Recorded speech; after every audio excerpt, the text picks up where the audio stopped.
I am simply thrilled to be joined once again by a vocalist, an artist whose name has been on everyone's lips these last 2 seasons at least. Uh, I would say at least last 2 seasons. So he made a fantastic debut this past season at the Met as Nefertiti in Glass's Akhenaten. She conquered Washington National Opera in their Samson and Delilah. I had the great pleasure of hearing her as Carmen at San Francisco Opera last year. Her card scene still rings in my ear, and we're just so thrilled she's here just to give us a little insight into the character of Carmen. Miss Janae Bridges, thank you so much for being here.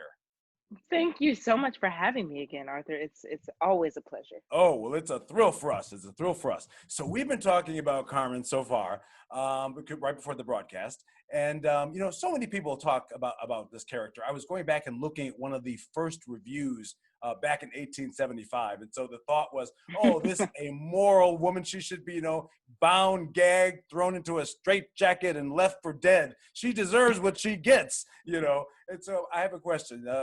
Some of the words used to describe Carmen: seductress, femme fatale, sex addict, liberator, amoral, feminist. How do you see this character in 2020 as you present her on the stage?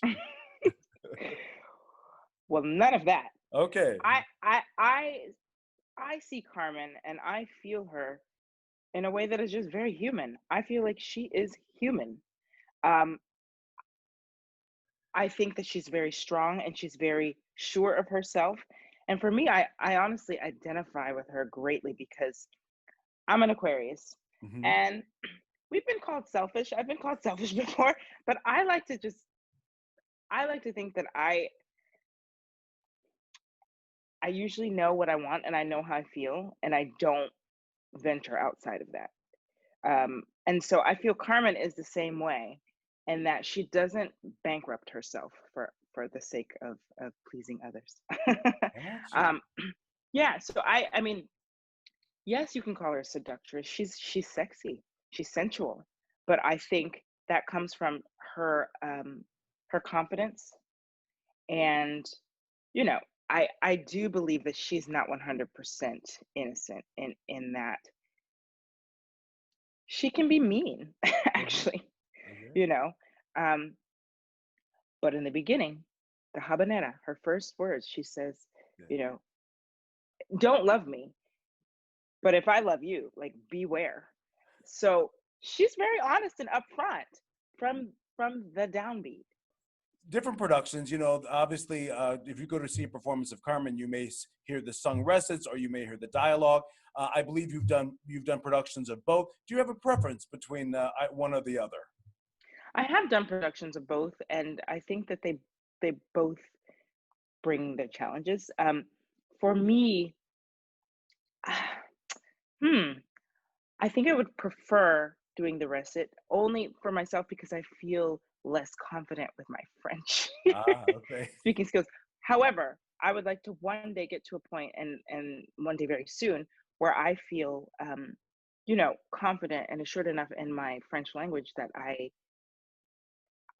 don't have a preference really. I saw a production once of Carmen and it being spoken, the dialogue, and it was just like, oh my gosh, I saw it in France. And it was like, wow, that's that brings a whole to hear authentic French speakers, especially, Mm. it it really brings a whole different mood to it. Wow. Um, yeah, and I was very, very, very drawn in. So right now, my preference is the recit, but it's only because I don't feel confident with my French, and that will change. Gotcha. Now, when I was growing up, I probably heard 10 or 12 recordings of Carmen before I actually saw finally one a production. I grew up in Chicago Ah, at Lyric Opera of Chicago back in those days. So I knew I had the Price recording. Of course, I had heard oh, who else? Of course, Callas. Her selections Jesse from it. Norman. Jesse Norman, Angela Gary. I mean, what do you make of all these folks who've encroached in on your territory, at least on recordings, obviously wouldn't be appropriate to do it, on the stage. Right. Well, I think, you know, hearing some of the most celebrated and and my idols, Jesse Norman and Leontine Price, I feel like they can do no wrong. You know, Jesse Norman's recording with Seiji Ozawa is definitely like one of my go-tos that I just go to for interpretation and language and everything. So I cannot hate on them. But I think I do kind of, whenever I hear of or see a Carmen that's a soprano, I kind of have a different set of ears. I'm like, okay, can they actually like dig deep into their lower register? Like, because Carmen for me is a very earthy character, Mhm. and you have to have that chest voice and that strong middle voice. So there are some sopranos that can do it, and actually Angela Georgiou's recording is one of my favorites as well. But I I do prefer the mezzo tone, because I just think it reflects the character. I think it reflects just like this earthy, grounded, deep uh, sensation that Carmen carries. So, I'm not hating on them. Like, if you can do it and convince me, great. But I do prefer Mezzo in the role. All right. My last question. So when I saw you in San Francisco, I thought the card scene was so riveting. It, Mm, do you have a thank you. favorite part of Carmen, or you just love singing all of it? There's no particular thing you're particularly looking forward to, or I mean, I do love. I think that's the score is perfect, but the card scene is, for me, I think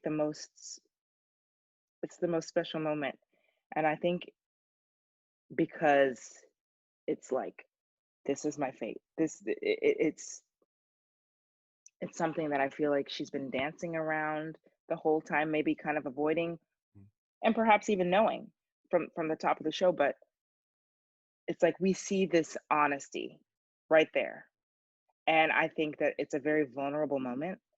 And for me, I love singing the card aria. It fits my voice really well, and it resonates with me really deeply. So I think maybe that's why you felt riveted by that moment. But I think it's the one moment in the opera where we see her kind of afraid, actually, um, more so than the final scene. yes, The oh, she's final scene, she knows what's going to happen. oh yeah, she's defiant Um, even. Yeah. oh, absolutely, she's defiant. But in the card scene, it's just like, oh shoot, this is my fate. Um, so it's a special moment because you see that vulnerability, I think, for the first time. Um, yeah, so that's definitely my favorite scene. Well, Miss Janae Bridges, the Carmen of our days.